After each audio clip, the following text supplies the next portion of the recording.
Good morning, guys. Narinig niyo na ba yung nangyari sa Bondi Beach sa Sydney? So, ayun nga, 'di ba? Ang daming nasaktan, ang daming namatay doon sa nangyari. And meron pa nga naging hero ng mga Australian kasi nga inagaw niya yung barel doon sa gunman. Isa doon namatay na. Mag-ama pala sila.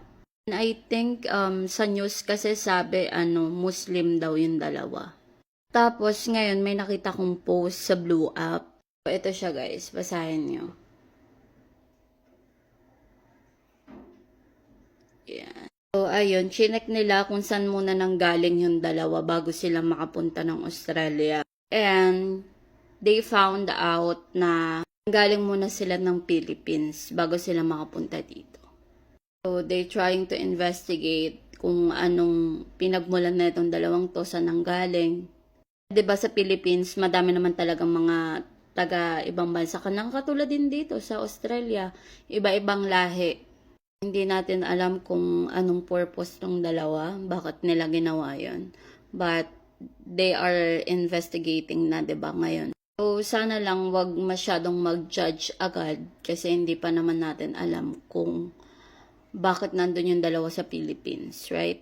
So ang dami na kasi mga haka-haka na sinabi dun sa mga comments, dun sa nakita nating post sa Blue App.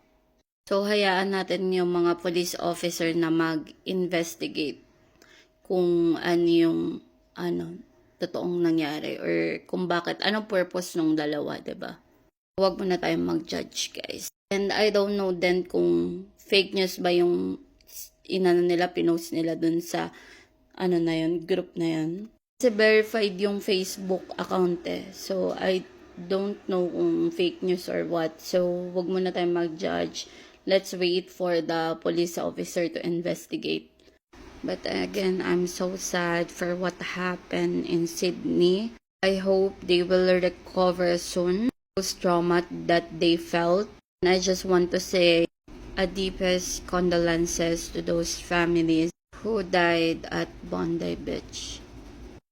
God bless everyone and have a great day ahead.